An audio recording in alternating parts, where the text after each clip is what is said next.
Part 1: The Millennial Fear. The year 1899 brought with it a peculiar dread that settled over Raven's Hollow like morning fog over the moors. It was not the rational fear of war or famine, but something deeper, a superstitious terror that the turning of the century would bring with it the end of all things. The newspapers spoke of it in hushed, mocking tones, but even the cynics felt it. The sense that time itself was holding its breath. At Blackthorne Manor, perched on the cliffs overlooking the gray Atlantic, the fear was more than superstition. The house had stood for 200 years, built by the first Marcus Blackthorne with money from colonial trade, though what exactly had been traded was never spoken of in polite company. It was a sprawling Gothic monstrosity of dark stone and darker timber, with towers that seemed to reach accusingly toward heaven and foundations that dug deep into the earth like roots. The current patriarch was also named Marcus Blackthorne, as had been every firstborn son for 7 generations. This Marcus was 53 years old, gray-haired and gray-eyed, with the austere bearing of old money and older secrets. His wife, Eleanor, had died giving birth to their youngest child 16 years ago, and Marcus had never remarried. Some said it was grief. Others, who knew the family better, said it was something else entirely. Marcus had 3 children who survived to adulthood. The eldest was Thomas, 28, who had his father's gray eyes and something darker behind them. The middle child was Catherine, 24, beautiful in the pale, ethereal way of pre-Raphaelite paintings, with hair like midnight and eyes like winter mornings. The youngest was Margaret, 16, who looked so much like her dead mother that servants sometimes gasped when she rounded corners unexpectedly. There were others in the house, of course. Servants, though fewer than there had been in better years. The Blackthorne fortune was not what it once was, though the family maintained appearances through careful management and selective secrecy. There was Mrs. Brennan, the housekeeper, who had served the family for 40 years and knew more than she would ever tell. There was Davies, the groundskeeper, whose father and grandfather had tended the Blackthorne lands before him.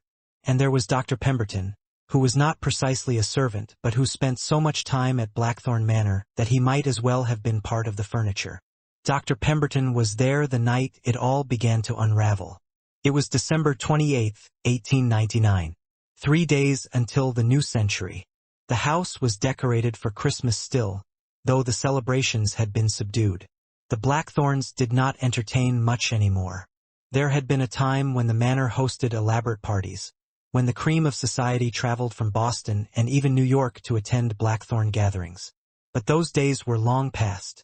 Now the family dined alone, the 4 of them at a table built for 20, eating in near silence while servants moved like ghosts between the shadows. It was Catherine who broke the silence that night. "Father," she said, her voice soft but clear in the dining room's cavernous space.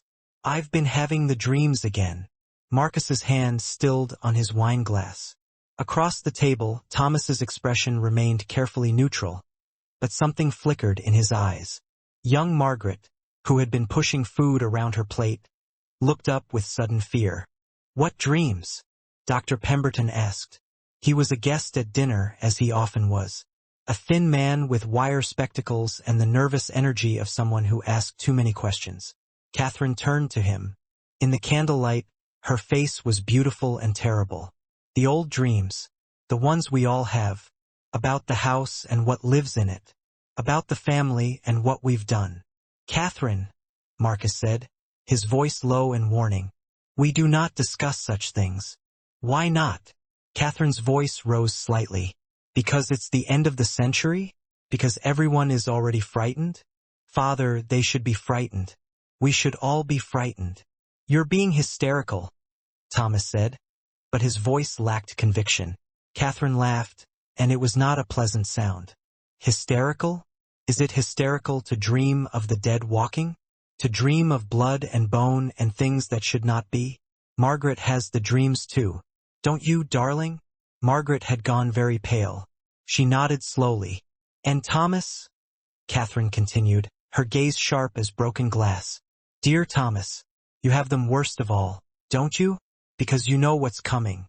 You've always known." Dr. Pemberton looked between them, confused and increasingly alarmed. "What on earth are you talking about? What dreams?" Marcus stood abruptly, his chair scraping against the floor. This conversation is over. Catherine, you will retire to your room. Margaret, accompany your sister. No. Catherine remained seated. Dr. Pemberton is here. Let him hear it. Let him understand what he's been attending to all these years, thinking it was mere melancholia and women's troubles. Catherine, we are cursed, Dr. Pemberton. Catherine spoke over her father, her voice steady now, cold. The Blackthorne family is cursed, and has been for 7 generations. And the curse is awakening. Can't you feel it? The house itself knows. The new century is coming, and with it, the reckoning. Dr. Pemberton removed his spectacles and cleaned them, a nervous gesture. Miss Blackthorne, you're speaking of superstition. Curses are not real. What you're experiencing are likely nightmares brought on by the general anxiety about the century's turn. It's affecting everyone. It's not superstition, Margaret whispered. Her voice was barely audible, but everyone heard it. It's real. It's always been real. Marcus's face had gone ashen. He gripped the back of his chair. Girls, please. Tell him, father. Catherine's eyes were bright, feverish. Tell him what the Blackthorns have done. Tell him why we're damned. Or shall I? The silence stretched. The candles flickered. Outside, wind howled against the manor's stone walls. Finally, Marcus spoke. His voice was heavy with exhaustion and something that might have been relief. Very well. You want the truth told? Then let it be told. Dr. Pemberton, you should sit down. Dr. Pemberton, who had risen halfway from his chair, sat back down slowly. Marcus remained standing. He seemed to age years in the candlelight, his face becoming haggard, his shoulders bowing under invisible weight. The Blackthorne family, he began, has kept itself pure for 7 generations. Not pure in the moral sense, you understand. Pure in the bloodline. We have married within the family to preserve certain traits, certain strengths, and to keep certain secrets from spreading beyond these walls. Dr. Pemberton's expression shifted from confusion to dawning horror. The first Marcus Blackthorne, Marcus continued, brought something back from his travels. Something old. Something that should have remained buried. He thought he could control it, use it, turn it to the family's advantage. And perhaps he did for a time. The Blackthorns prospered. We grew wealthy beyond measure. But there was a price. Father, don't. Thomas started. No. Let him speak. Catherine leaned forward. Let the good doctor understand what he's been treating all these years. Marcus closed his eyes briefly, then opened them. The price was this. The bloodline became tainted, corrupted. Each generation, the taint grows stronger. And to keep it contained, to keep it from spreading, we have married brother to sister, cousin to cousin. We have kept the blood close and the secrets closer. Dr. Pemberton had gone very pale. You're saying incest? For generations. Not merely incest, doctor. Strategic intermarriage to concentrate certain traits while suppressing others. Thomas is not merely my son. He is also my wife's nephew. Catherine and Margaret. Marcus's voice cracked. Eleanor was my cousin. Her mother was my father's sister. The bloodline has been twisted and led like a serpent eating its own tail, generation after generation. This is madness, Dr. Pemberton whispered. Is it? Catherine's voice was sharp. Look at us, doctor. Really look at us. Have you never wondered why we all look so similar? Why the Blackthorne features are so pronounced, so unchanging? Why we're all gray-eyed and dark-haired and pale as death?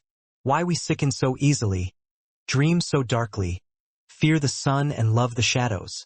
Dr. Pemberton looked at her, then at Margaret, then at Thomas. The resemblance was undeniable. They could have been siblings, or more accurately, they were siblings, along with being cousins and more complicated relations that defied easy categorization. The new century, Margaret said softly, is when it awakens fully. That's what the dreams tell us.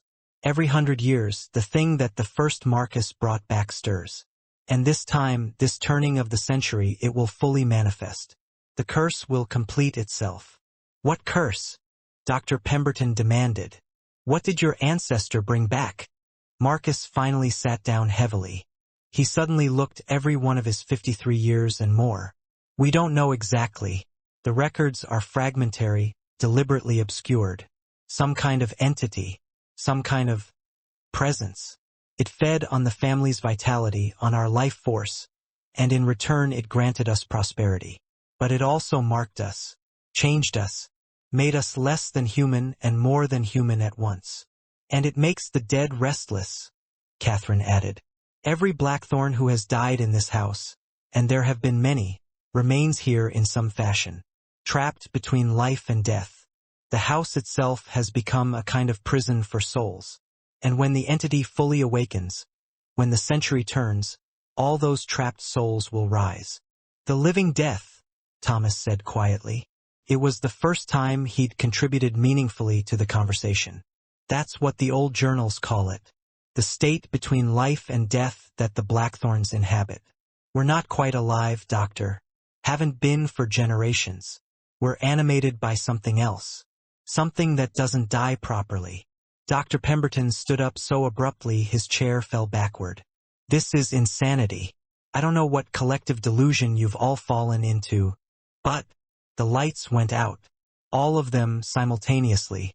The electric lights that Marcus had installed at great expense 5 years ago, and the candles and even the fire in the hearth. All extinguished at once, plunging the dining room into absolute darkness. In the darkness, something moved. Dr. Pemberton heard it first. A sound like fabric dragging across stone, like fingernails on wood, like breath that wasn't quite breath. Then he heard Catherine scream, but the scream was cut off abruptly. When the lights flickered back on moments later, the scene had changed. Catherine was standing in the corner of the room, pressed against the wall, her face twisted in terror. Margaret had fallen from her chair and was sprawled on the floor, unconscious. Thomas was on his feet, his face drained of all color, and Marcus was staring at something the rest of them couldn't see. It's begun, Marcus whispered. God help us all. It's begun. Part 2. The unfolding horror. Dr. Pemberton insisted on examining Margaret immediately. He carried her to the drawing room, where the light was better, and checked her vital signs with shaking hands. Her pulse was weak but steady, her breathing shallow. She appeared to have simply fainted, but there was something wrong about her color, an ashen quality to her skin that hadn't been there before. Thomas helped Catherine to a chair. She was trembling violently, her teeth chattering despite the room's warmth. What did you see? Thomas asked her quietly. Catherine's eyes were wide and unfocused. Mother, she whispered. I saw Mother, standing behind Father. But she was wrong. Her face was wrong, rotted, and she was reaching for him with hands that were nothing but bone. Eleanor has been dead 16 years, Dr. Pemberton said sharply, trying to inject rationality into the situation. What you saw was a hallucination brought on by fear and suggestion. Was it? Catherine turned to him. Then explain why we all saw the lights go out. Explain the cold. Explain. She stopped, her gaze fixing on something behind the doctor. Dr. Pemberton turned slowly. There was nothing there, just the drawing room's far wall hung with family portraits. But as he looked, one of the portraits seemed to shift. The eyes of the painted figure, an earlier Marcus Blackthorne from perhaps a century ago, appeared to follow his movement. The house is waking up, Marcus said. He had entered the room quietly, moving like a much older man. I had hoped we had more time, that perhaps this turning of the century would be different. But the signs are unmistakable. What signs? Dr. Pemberton demanded. The cold spots, the sense of being watched, the dreams growing more vivid. And now this, the lights, the visions. The house remembers all who have died within its walls. And when the entity stirs, so do they. Margaret stirred and opened her eyes. She looked around the room with confusion that quickly sharpened into fear. I saw her too, she said. Mother. She was trying to tell me something. Something about the tower. About what's kept there. Nothing is kept in the tower, Thomas said quickly. It's been sealed for years. Liar. Catherine's voice was flat. You go there. I've seen you. Late at night, when you think everyone is asleep. You take the key from Father's study and you go up into the tower and you... Enough! Thomas's voice cracked like a whip. The room fell silent. Dr. Pemberton looked between them, trying to understand the undercurrents, the relationships that seemed to go beyond normal family dynamics. Perhaps, he said carefully, we should all retire for the evening, get some rest. In the morning, things will seem less. Less what? Marcus interrupted. Less terrifying? Less inexplicable? Doctor, you're a man of science. I respect that. But there are things in this world that science cannot explain or control. The Blackthorne curse is one of them. Then let me examine the evidence, Dr. Pemberton said. Show me these journals you mentioned. Let me see the historical records. If there truly is something unusual about this family, something medical or psychological, perhaps I can help. Marcus studied him for a long moment.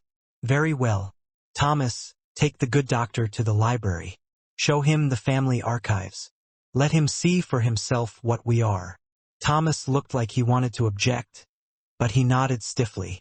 This way, doctor. The library was on the second floor, a vast room lined with books from floor to ceiling. The smell of old paper and leather was overwhelming. Thomas lit several oil lamps. The electric lights in this room had never worked properly, he explained, and pulled out a stepladder. From a high shelf, he retrieved a series of leather-bound journals and a locked metal box. These are the family records, Thomas said, setting them on the reading table. 7 generations of Blackthorne secrets. Father keeps the key to the box, but He pulled a key from his pocket. I've had my own copy made. Why? Dr. Pemberton asked. Because I need to understand what I am, what we are. Thomas unlocked the box and pulled out a sheaf of yellowed papers. Read these. Start with the first Marcus's journals. Then tell me it's all superstition and madness. Dr. Pemberton sat down and began to read. The first Marcus Blackthorne's handwriting was cramped and difficult.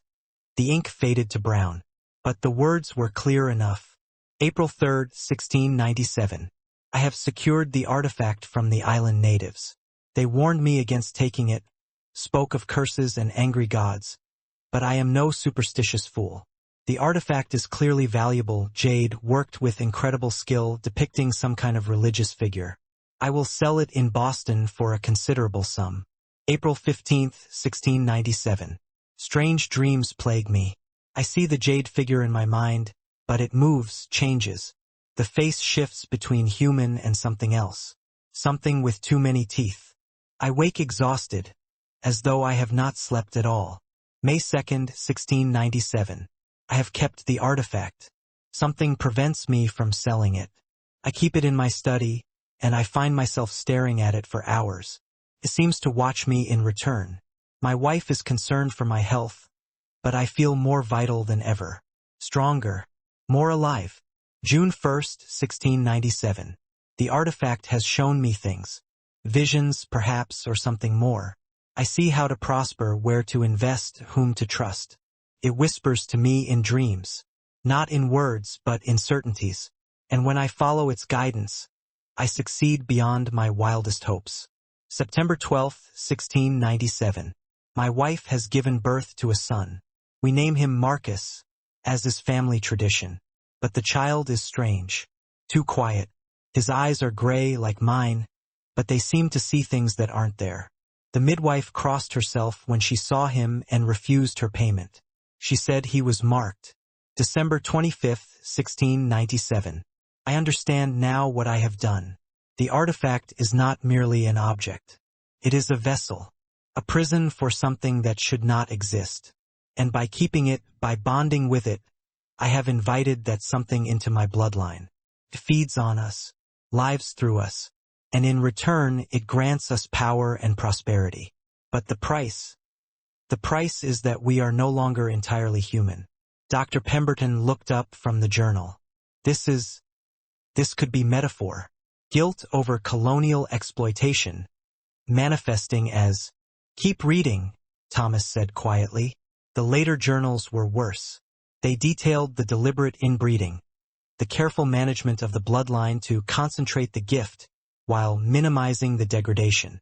They spoke of children born deformed and hidden away, of servants who discovered too much and disappeared, of the slow realization that Blackthorne family members did not age quite like normal people, did not sicken in normal ways, did not die properly.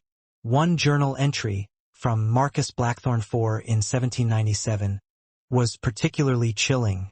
"My father is dead, but he will not rest. I buried him in the family crypt beneath the house, and the next morning I found him standing at the foot of my bed. He did not speak. He simply stood there, watching me with eyes that were filmed over with death. When I touched him, my hand passed through him like smoke. He is neither alive nor dead. He is caught between, held by the entity's power. All the Blackthornes who die in this house are held thus. We are a family of ghosts waiting to happen." Dr. Pemberton felt cold spreading through his chest. Even if this is true, even if we accept it as literal truth, what does it mean? What is this entity? What does it want? "We don't know," Thomas said.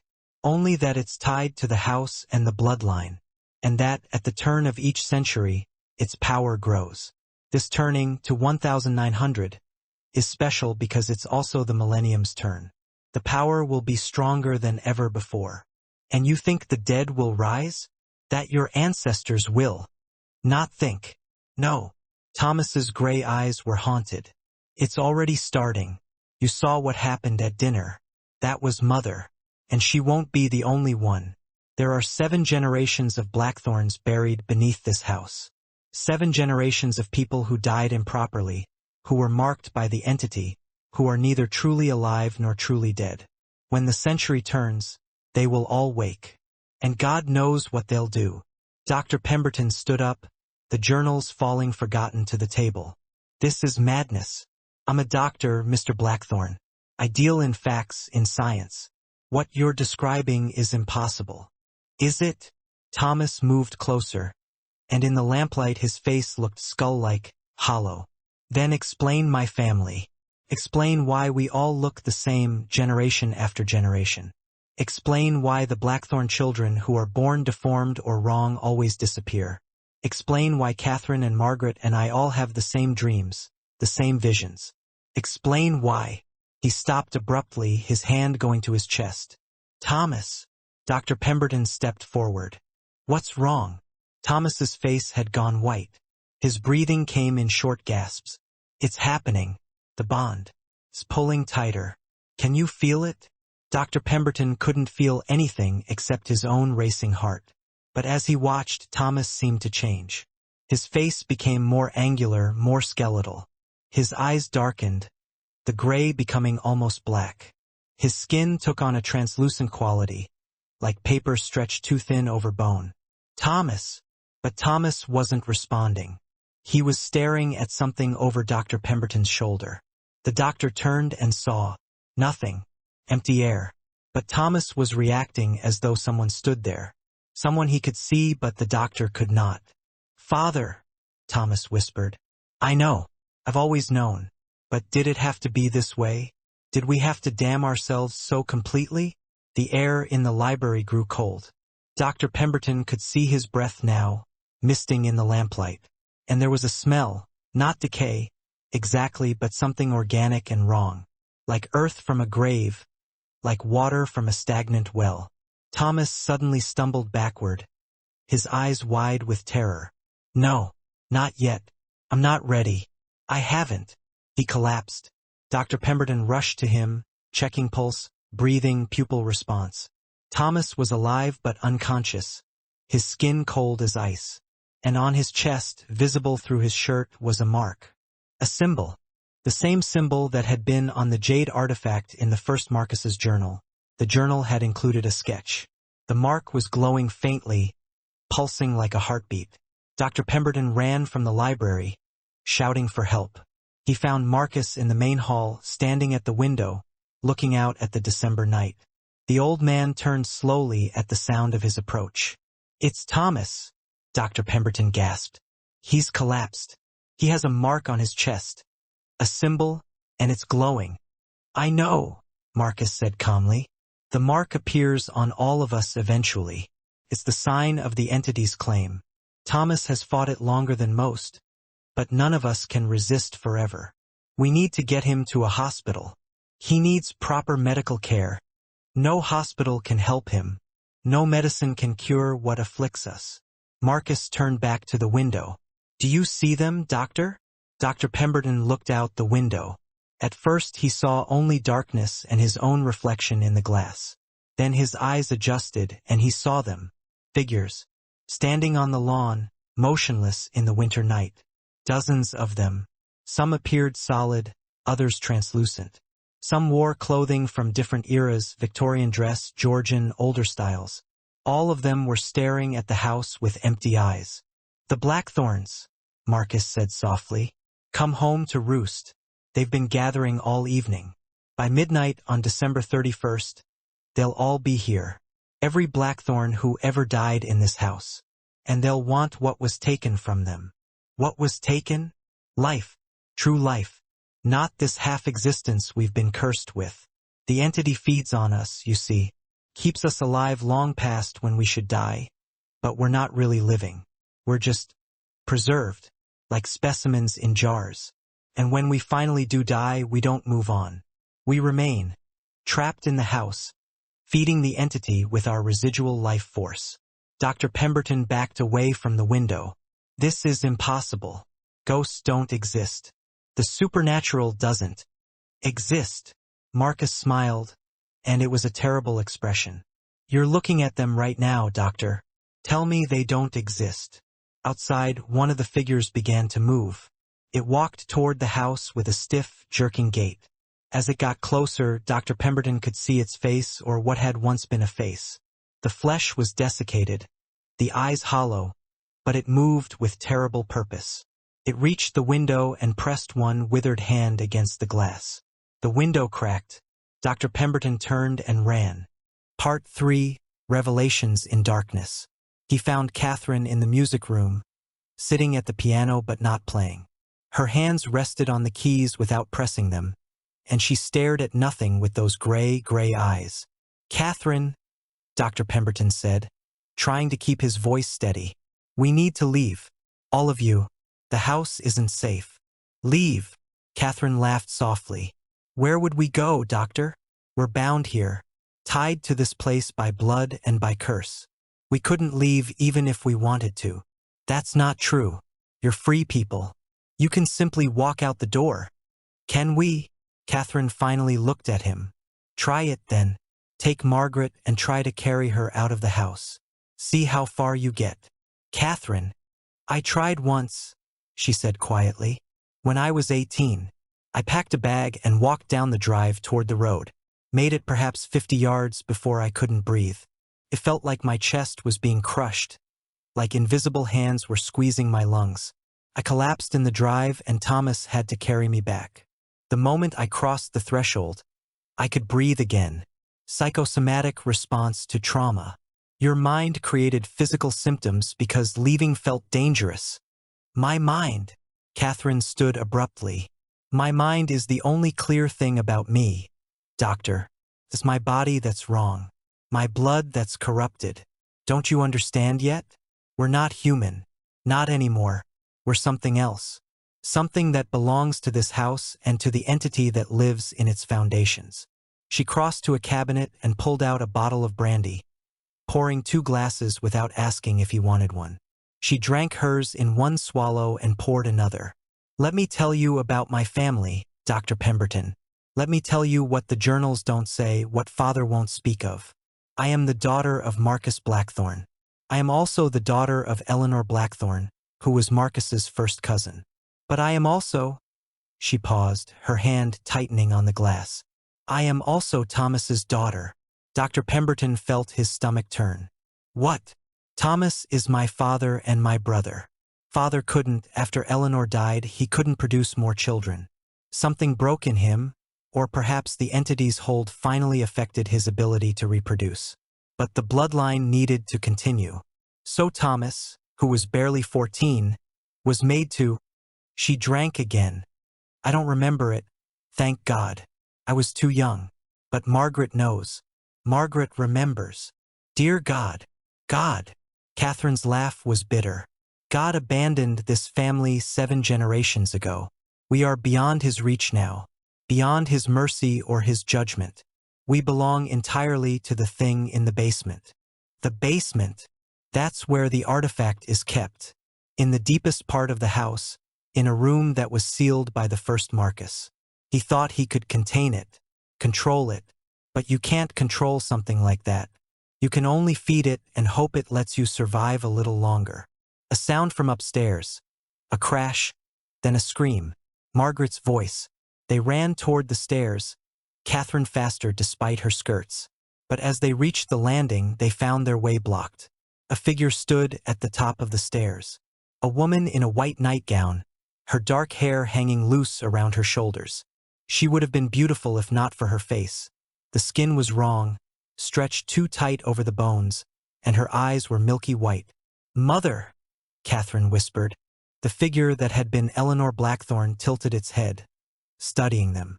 When it spoke, the voice was wrong, too hollow, echoing from somewhere far away. "My daughters, my poor daughters. I tried to warn you, tried to escape before I brought you into this world. But he wouldn't let me. The entity wouldn't let me. It needed more blood, more life to feed on. Mother, please." Catherine took a step up the stairs. "Don't." Eleanor's form flickered, becoming more translucent. "I'm not really here. I'm just an echo, a memory the house has preserved. The real me, what's left of her, is down below, trapped with all the others." "The basement," Dr. Pemberton said. "She's talking about the basement." Eleanor's hollow eyes fixed on him. "The doctor, the outsider. You shouldn't be here. It's dangerous for those not of the blood. When the century turns, the entity won't distinguish between Blackthorne and stranger. It will take everyone in the house. Then I'll leave. We'll all leave. You can't."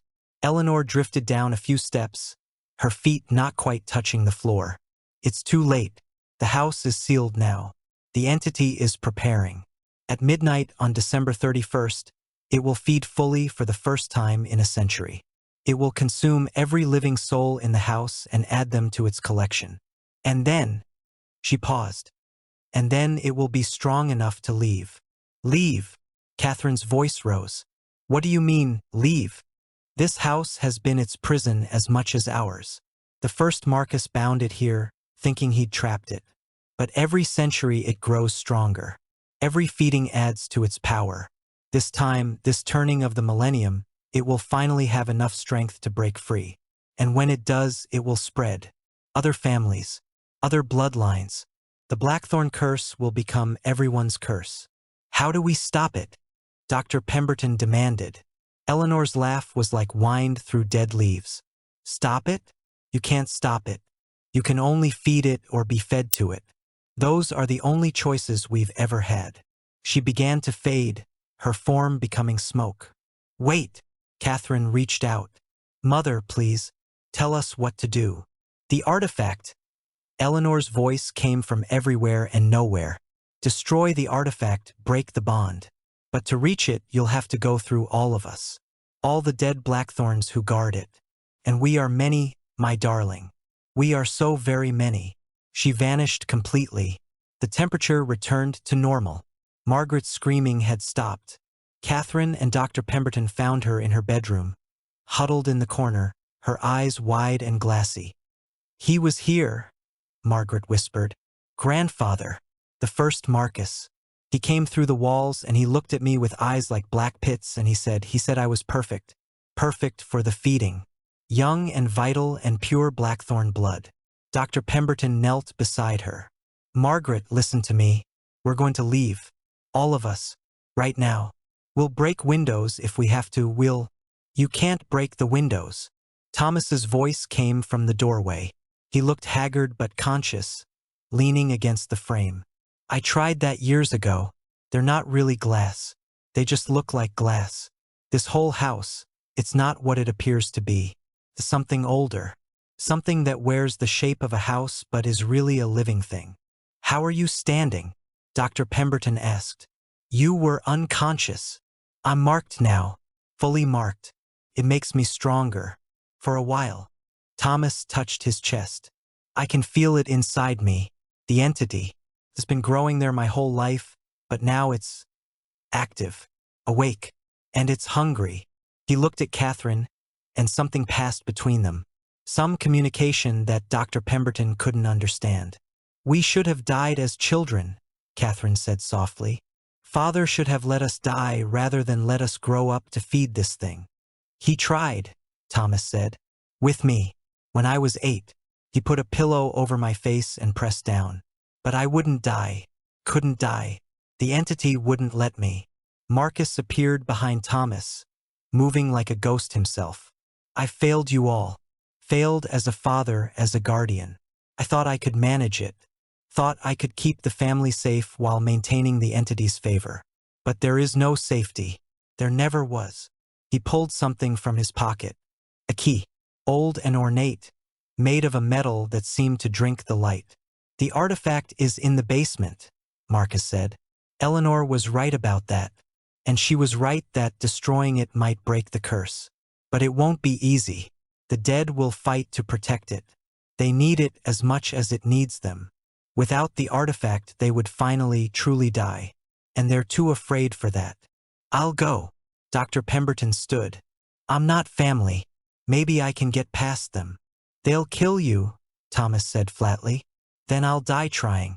Better that than sitting here waiting for midnight. Noble, Catherine said.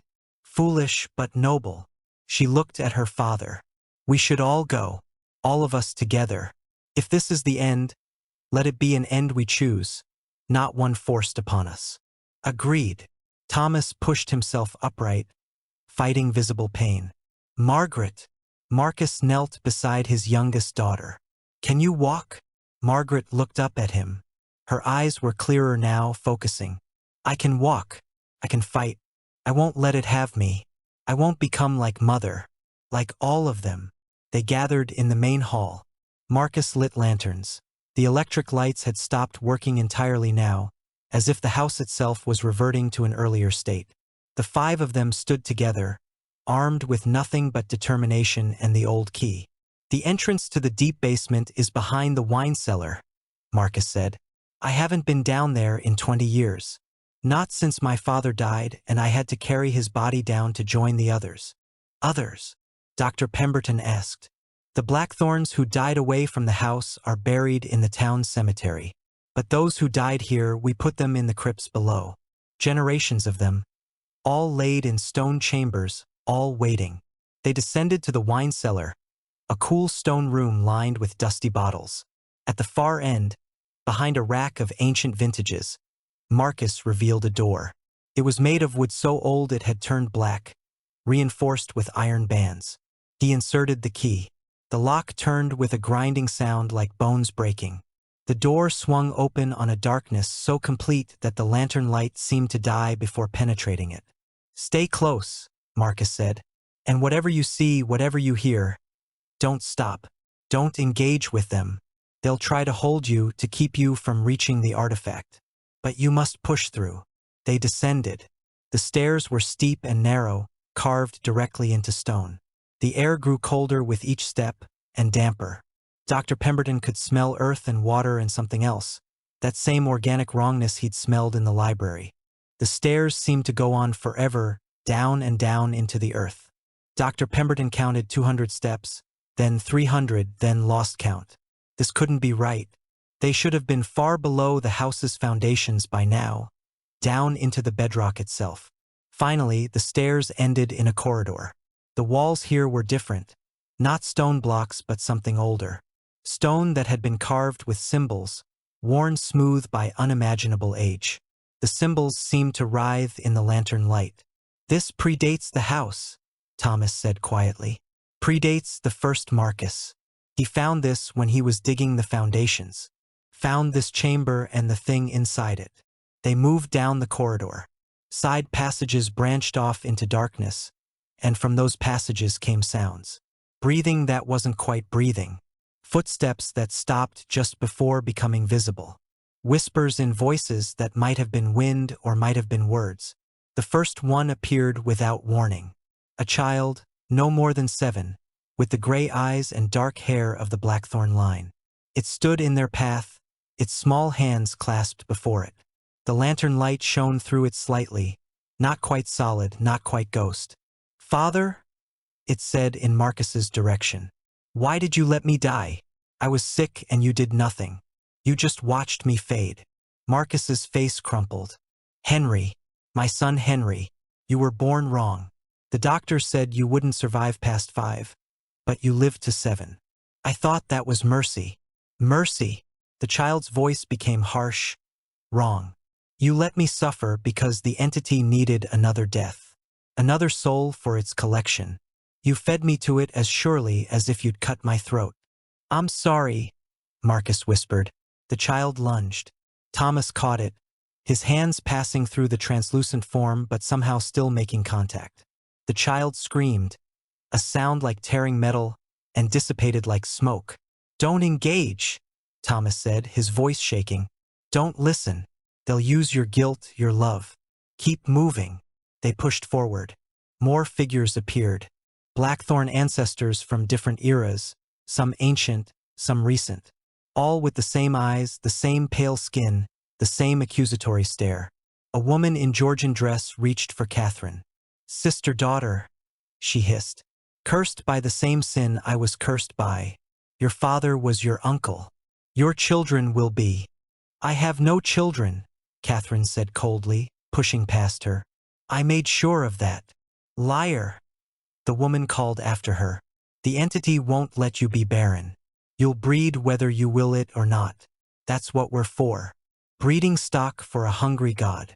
Margaret was crying silently, tears streaming down her face as hands reached from the darkness, touching her, pulling at her clothes and hair. Dr. Pemberton tried to shield her, but there were too many. An old man materialized directly before them, more solid than the others. He wore clothing from the late 1700s and carried himself with authority. "You seek the artifact," he said. His voice was deep, commanding. "I am Marcus Blackthorne III. I strengthened the bond, made it permanent. Why would you undo my work?" "Because it's evil," Dr. Pemberton said. "Because it's destroying these people." "Destroying?" The old man laughed. "I am more alive in death than I ever was in life. The entity preserves us, gives us eternal consciousness. Yes, there is a price, but what is life without cost?" "This isn't life," Margaret said, her voice surprisingly steady despite her tears. "This is imprisonment. You're all trapped here, unable to move on, unable to truly exist. You're just echoes. Echoes with power," the old man said. He raised his hand, and the corridor itself seemed to shift. The walls moved inward, the ceiling lowered. "I could crush you here, collapse this space and trap you forever. Add 5 more souls to our collection." "But you won't," Marcus said, "because you need living Blackthorns. You need us to maintain the bloodline, to provide new vessels. Kill us and the line ends." "Not if we take your bodies," the old man said. "The entity has learned new tricks since my time. Can animate the dead now, puppet them. Your flesh would serve." Thomas stepped forward. The mark on his chest was glowing again, visible through his shirt. "Try it then, grandfather. Take my body. I'm marked. I'm ready. But if you do, you'll have to fight me for control. And I don't think you have the strength." The old man studied Thomas, and something like respect flickered in his dead eyes. "You're strong. Stronger than most. Perhaps strong enough to reach the artifact. But reaching it and destroying it are different things. You'll see." He vanished, and the corridor returned to normal. They continued deeper. The crypts began to appear on either side. Stone chambers sealed with iron gates visible through the bars. Inside each one, a body lay on a stone bier. But these bodies weren't decayed. They looked freshly dead, preserved perfectly, their eyes closed as if merely sleeping. 7 generations, Marcus said quietly. All lying here, all waiting. As they passed, some of the eyes opened. Dr. Pemberton felt his sanity beginning to fray. This was impossible. All of it was impossible. Dead bodies didn't preserve themselves. Ghosts didn't exist. And yet here he was, walking through a nightmare that defied every rational principle he'd ever known. Catherine grabbed his arm. "Stay focused, Doctor. It wants you to break. It feeds on despair as much as life force." "How are you so calm?" he demanded. "I'm not calm. I'm terrified. But I've lived with this terror my whole life. I've learned to function alongside it." The corridor opened into a larger chamber. This one was circular, with a domed ceiling carved with more of those writhing symbols. And in the center of the chamber, on a pedestal of black stone, sat the artifact.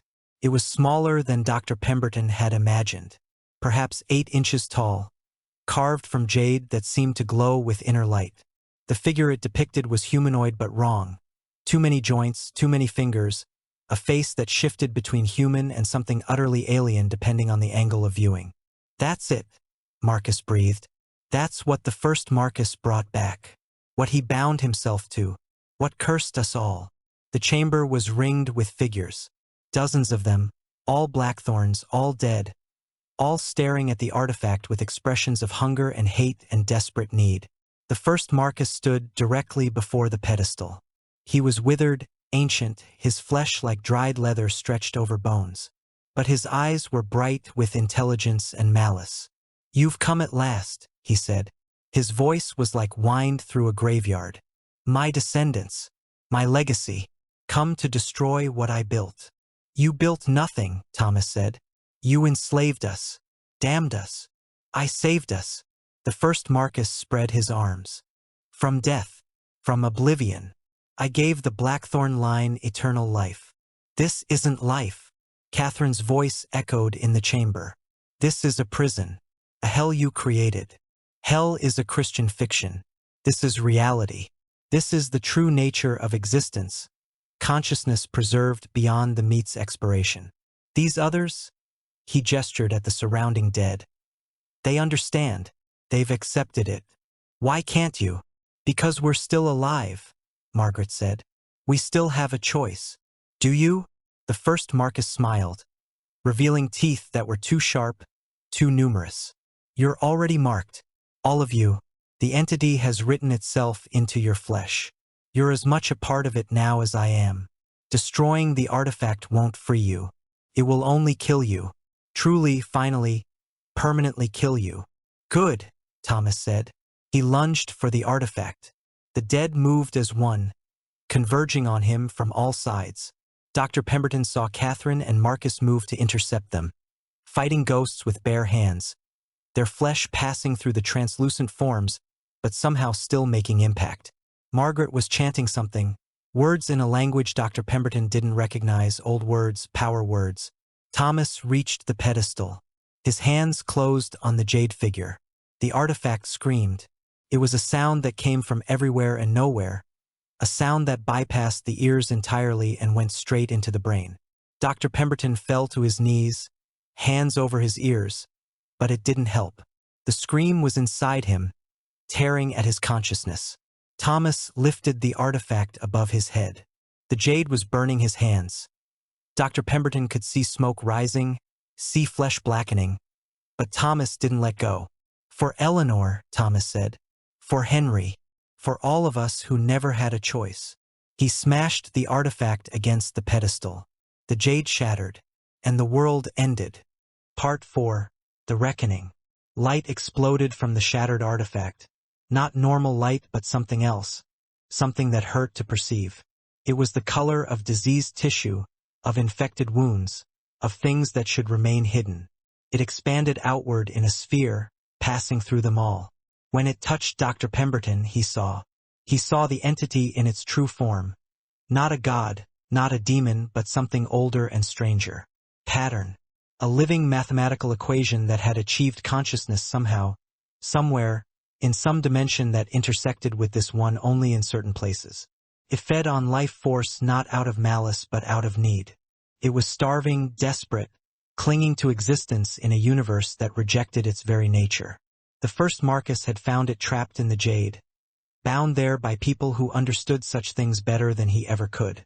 And in his arrogance, he'd broken those bindings, made a deal he didn't understand, thinking he could control something that existed beyond human concepts of control. The entity had been using the Blackthorns for 200 years. Not just feeding on them but reshaping them, slowly rewriting their biology to be more compatible hosts. The incest wasn't just to keep secrets, it was to concentrate the changes, to create a bloodline so altered, so inhuman, that the entity could eventually use them as bridges to enter the world fully. And it had almost succeeded. But Thomas had shattered the artifact, had broken the physical anchor that bound the entity to this location. Without it, the entity was dying. Dr. Pemberton could feel it dying, could feel the vast, incomprehensible consciousness fragmenting, breaking apart, screaming silently as it dissolved back into whatever impossible dimension had spawned it. And as it died, it pulled. The dead Blackthorns shrieked. All of them simultaneously, a chorus of the damned. They were connected to the entity, sustained by it. Without it, they had nothing holding them together. 200 years of preserved consciousness began to collapse all at once. The first Marcus reached for Thomas with clawed hands. "What have you done? What have you?" He crumbled. Like sand, like ash. His body fell apart, and then his ghost fell apart, and then there was nothing. Just dust settling slowly in the impossible light. All around the chamber, the dead Blackthorns were disintegrating. Some went quickly, dissolving like smoke. Others clung on longer, fighting desperately against inevitable oblivion. But all of them fell eventually. 200 years of trapped souls, finally released into whatever awaited beyond death. Dr. Pemberton heard Catherine crying. He turned and saw her holding Margaret, both of them weeping as their mother's ghost dissolved before them. Eleanor's form was almost gone, just a faint outline in the air. But she was smiling. "Thank you," she whispered. "Thank you for letting me go." She vanished. Marcus stood alone near the pedestal, staring at the spot where the first Marcus had been. "Father," he said quietly. "Grandfather. All of you. I'm sorry. I'm so sorry I couldn't save you sooner." Thomas was on his knees, his burned hands cradled against his chest. The mark on his chest was fading, the glow dying. He looked up at Dr. Pemberton with eyes that were gray but no longer cold. Just gray. Just human. "Is it over?" Thomas asked. Dr. Pemberton felt the entity's death throes subsiding. The light was fading.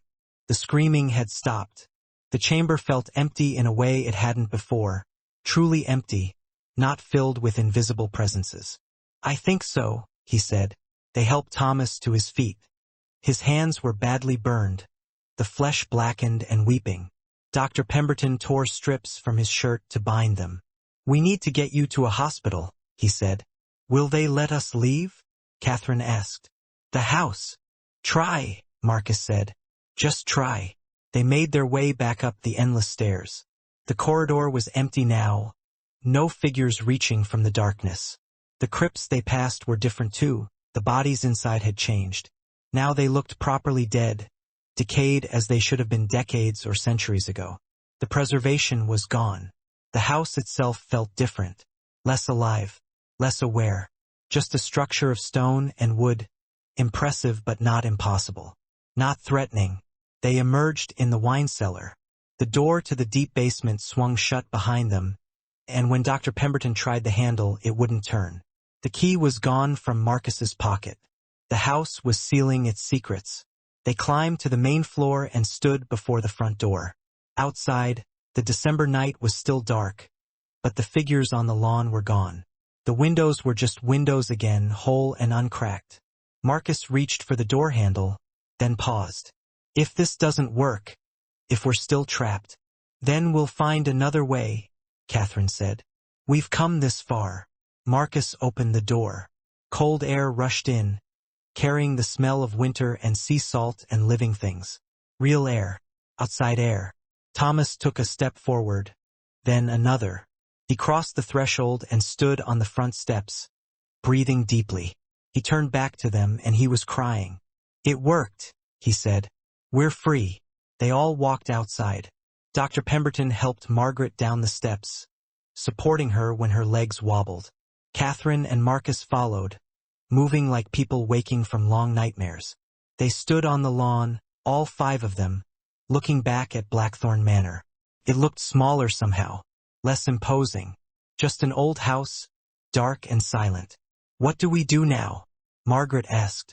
"We leave," Marcus said. "We walk away and never come back." "What about the house?" Dr. Pemberton asked. There should be some kind of investigation documentation." "No." Marcus's voice was firm. "No investigations. No documentation. Let the house stand empty. Let time and weather take it apart. Let the secrets die. But the knowledge, what happened here, it could be important for what?" Catherine turned to him. "For science? For understanding? Doctor, some things shouldn't be understood. Some doors shouldn't be opened." The first Marcus learned that too late. Let's not repeat his mistake. Thomas was looking at his burned hands. "These will scar. Everyone will ask questions." "Tell them there was a fire," Marcus said. "That's true enough. Tell them we barely escaped." "What about me?" Dr. Pemberton asked. "I'm a witness to all of this. I saw." "What did you see?"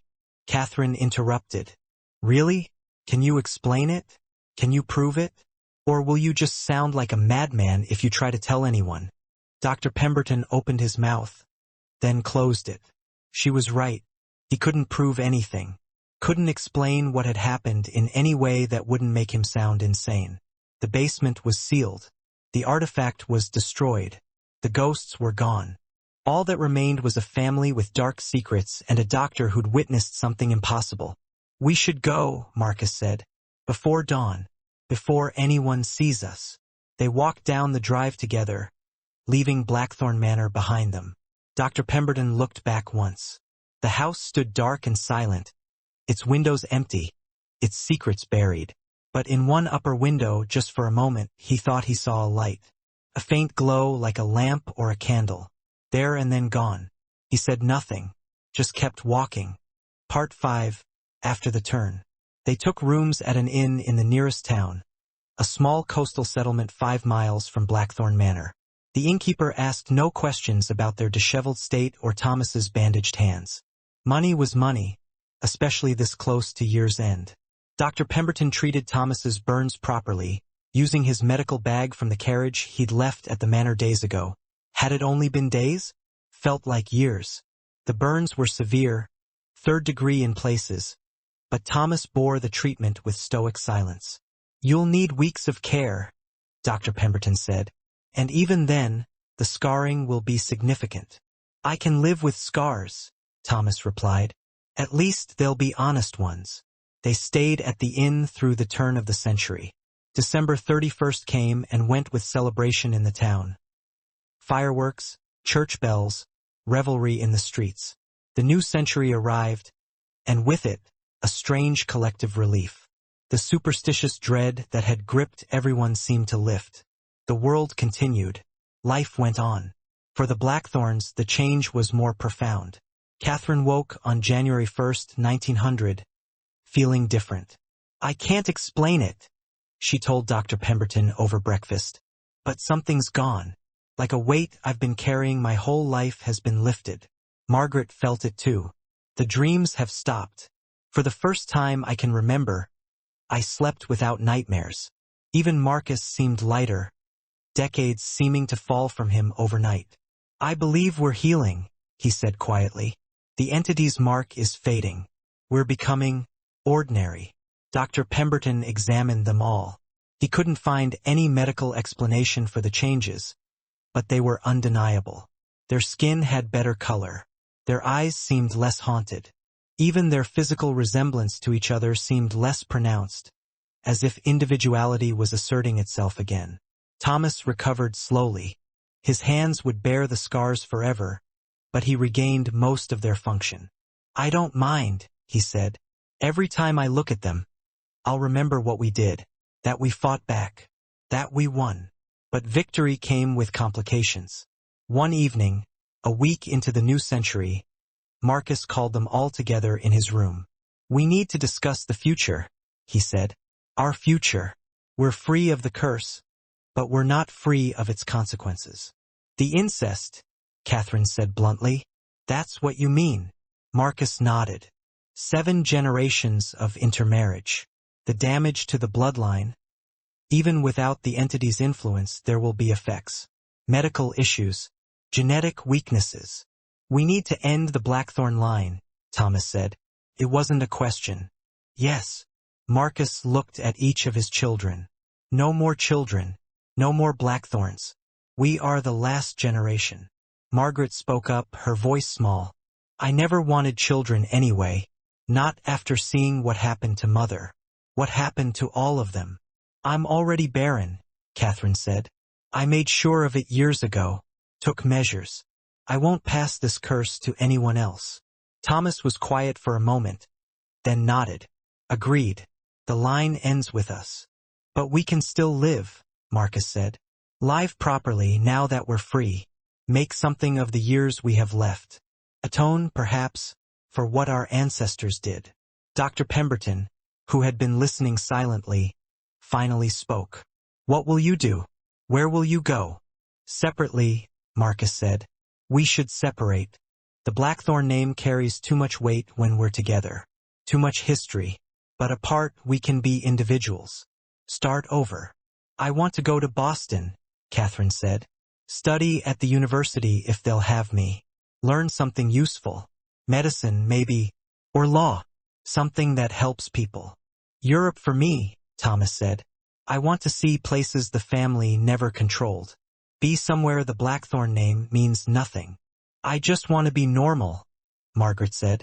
Marry someone kind. Live in a small house. Have a garden. Be boring. Marcus smiled. It was the first genuine smile Dr. Pemberton had seen from him. Boring sounds wonderful. They left the inn on January 10, 1900. Marcus arranged for the sale of Blackthorne Manor through a lawyer, with specific instructions. The house was to be sold as is, with the basement sealed. The buyer was not to be told anything about the family history. The house sold quickly. A wealthy industrialist from New York bought it as a summer home, attracted by the dramatic location and Gothic architecture. He never knew what had happened there. Never found the sealed basement. Never learned about the curse.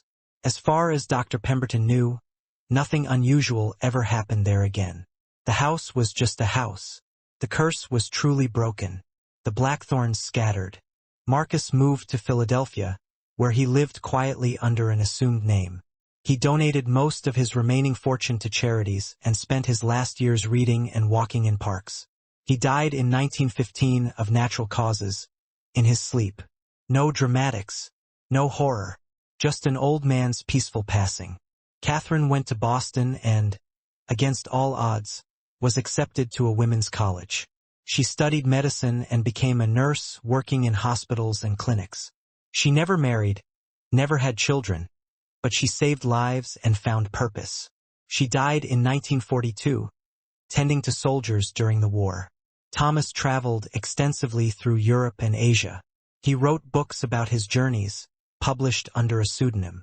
He never mentioned his family or his past. He died in 1938, in a small village in Switzerland, while climbing mountains. A quick death. Clean one. Margaret married a shopkeeper in Maine. She had the normal life she'd always wanted. A small house, a garden, a kind husband.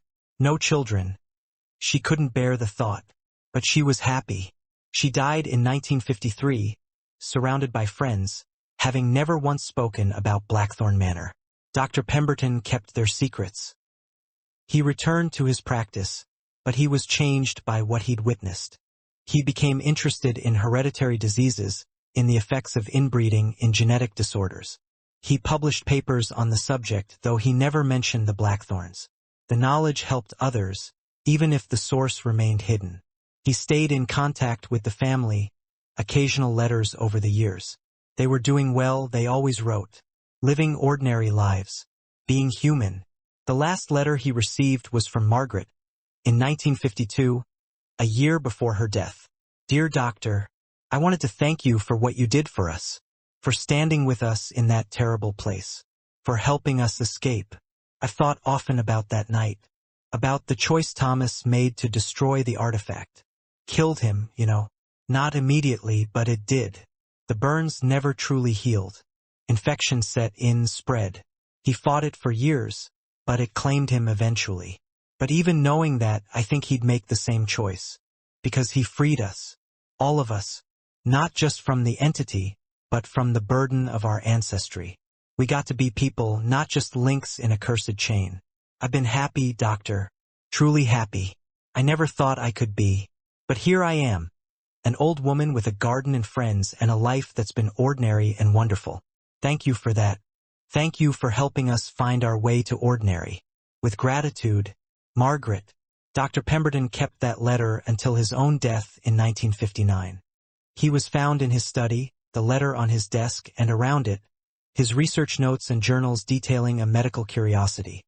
A family with unusual genetic traits, carefully documented but never named. The Blackthorne story passed into obscurity. The house stood for another 50 years before being demolished to make way for coastal development. When the workers broke through to the basement, they found extensive crypts but no bodies. Everything had decayed to dust, as it should have decades earlier. They found no artifacts, no jade figures. Just empty chambers and strange carvings that no one could quite look at for long. The site became a parking lot, then a shopping center, then, eventually, a park overlooking the ocean. People visit it now without knowing what once stood there. Children play where the Blackthornes once held their dark dominion. The curse is gone. The entity is gone. The family is gone. But the story remains. Dr. Pemberton's journals, discovered after his death, were donated to a medical archive. They sit there still, in a climate-controlled vault, waiting for someone curious enough to read them. Waiting for someone to piece together the truth from the carefully obscured details. This account is reconstructed from those journals, from property records, from the few scattered references to the Blackthorne family in historical documents. It's as complete as it can be, given the deliberate gaps left by those who survived. Was it true? All of it? Or was Dr. Pemberton himself suffering from some kind of shared delusion? Some folie à plusieurs that infected everyone at Blackthorne Manor that winter? There's no way to know for certain. The house is gone. The family is gone. The artifact, if it ever existed, was destroyed. All that remains are stories, and questions, and the knowledge that at the turn of the last century, something terrible happened at Blackthorne Manor. Something that involved a family with dark secrets, with blood too closely mingled, with ancestors who reached too far into forbidden places. Something that ended in fire and screaming and the shattering of ancient things. Whether you believe it is up to you. But on December 31st, 1899, in a house on the cliffs of Massachusetts, 5 people faced something impossible. And through courage, desperation, and the willingness to destroy everything to save what little could be saved, they won. They broke the curse. They freed the dead. They ended the Blackthorne bloodline. And they walked away into the new century, leaving behind the Gothic horror of their past for the uncertain but hopeful promise of a future unbound by ancestral sin. That, at least, is certain. The rest, the entity, the living death, the trapped souls and forbidden knowledge, you may believe or dismiss as you choose. But somewhere in a medical archive, Dr. Pemberton's journals wait. And in them, recorded in precise medical terminology and careful euphemism, is the truth about what the Blackthorne family became, what they did, and what they ultimately destroyed to save themselves. Some doors, once opened, can never be fully closed, but they can be walked away from, and sometimes that's enough. Epilogue. The Historian's Note. This account was compiled in 2023 by Professor Elizabeth Morrow of Boston University, from sources including Dr. James Pemberton's medical journals, Archive 1959, property records from Essex County, Massachusetts, and fragmentary correspondence from the Blackthorne family members. While the supernatural elements cannot be verified and may represent shared psychological trauma or folie à plusieurs, the documented existence of the Blackthorne family, their extensive inbreeding, and the ultimate dispersal of the surviving members are historical facts. Blackthorne Manor was demolished in 1954. The site is now Ashworth Cliffside Park. No unusual phenomena have been reported there in the 70 years since the house's destruction. The Blackthorne bloodline ended with Margaret Blackthorne Hutchins, 1883 to 1953, who died without issue. No other descendants of the Blackthorne family have been located. What truly happened in that house during the winter of 1899 to 1900 may never be fully known. But the documented psychological and physical trauma suffered by the surviving family members suggests that something significant occurred, whether supernatural or merely the breaking point of generations of abuse and genetic damage. This document is presented as a historical curiosity and a cautionary tale about the dangers of insularity, inbreeding, and the keeping of dark family secrets. Let it serve as a reminder that some inheritances are better left unclaimed, and some bloodlines are better left to end. The end.